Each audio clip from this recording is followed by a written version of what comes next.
Hi friends, welcome back to my channel. ఈరోజు easiest chicken pickle మనం చూసుకుందాం. కావాల్సిన ఇంగ్రీడియంట్స్: చికెన్ నేను ముందుగుంట వాష్ చేసుకొని పసుపు పెట్టుకున్నానండి. మసాలా దినుసులు, లెమన్, కారం, సాల్ట్, అల్లం వెల్లుల్లి పేస్ట్ అండ్ వెల్లుల్లిపాయలు అండి. వెల్లుల్లిపాయ ఆప్షనల్, మీకు కావాలంటే వేసుకోండి, లేకపోతే లేదు. ఇప్పుడు మనం స్టవ్ వెలిగించుకొని ప్యాన్ పెట్టుకొని ముందుగా చూపించినట్లు మనం మసాలా దినుసులని ఫ్రై చేసుకోవాలండి. ఫ్రై చేసుకున్న తర్వాత అవి పక్కన పెట్టుకొని గ్రైండ్ చేసుకోవాలి, పౌడర్ చేసుకోవాలి. అదే ప్యాన్లో మనం ముందుగా పసుపు పెట్టుకున్న చికెన్ మనం ప్యాన్లో వేసి మనం ఫ్రై చేయాలండి. కలుపుకున్న తర్వాత మనం లిడ్ పెట్టుకుంటే ఒక 5 మినిట్స్ తర్వాత మనం చూస్తే మనకి వాటర్ అంతా పోవాలండి. చూస్తున్నారు కదా, ఇక్కడ ఎలాగైతే వాటర్ మొత్తం వచ్చేస్తుందో అట్టి విధంగా మనం చేసుకోవాలి. ఎందుకంటే చికెన్ కదా, స్టోర్ చేసుకుంటాం కదా, వాటర్ ఉండకూడదు. ఇలా అయిన తర్వాత మనం వేరే బౌల్లోకి దాన్ని తీసుకోవాలండి. తీసుకున్న తర్వాత అదే ప్యాన్లో మనం ఆయిల్ వేసుకోవాలి. ఎక్కువ ఆయిల్ వేసుకున్న పర్లేదండి, స్టోర్ చేస్తాం కాబట్టి. అందులో ఆ చికెన్ మనం ఫ్రై చేసుకోవాలండి.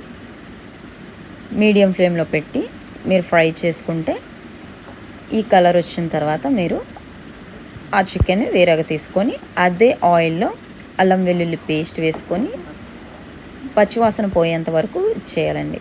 తర్వాత మనం తీసి పెట్టుకున్న చికెన్ మళ్ళీ అందులో వేసి స్టవ్ ఆఫ్ చేసుకోవాలండి. ఒక 5 మినిట్స్ తర్వాత ఇప్పుడు మనం గ్రైండ్ చేసుకున్న మసాలా దినుసులు స్టవ్ ఆఫ్ చేసుకున్న తర్వాత మసాలా దినుసులు పౌడరు, వెల్లుల్లి అండ్ కారం వేసుకొని మనం బాగా మిక్స్ చేసుకోవాలండి. చూసారు కదా ఎలా అయితే మిక్స్ చేస్తున్నామో మొత్తం అదంతా డిజాల్వ్ అయ్యేటట్లు మిక్స్ చేసుకోవాలి. అండ్ ఫైనల్గా మనం తగిన సాల్ట్, అంటే మీకు ఎంతైతే రుచికి తగిన సాల్ట్ మీరు వేసుకొని బాగా మిక్స్ చేసుకోవాలి. మిక్స్ చేసుకున్న తర్వాత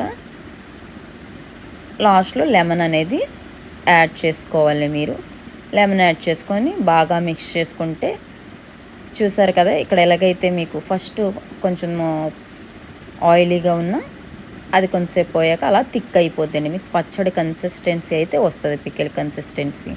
చూసారు కదా, ఇప్పుడు మీరు తడి లేని కంటైనర్ని తీసుకొని అందులో మీ పికిల్ని అనేది స్టోర్ చేసుకోవచ్చండి.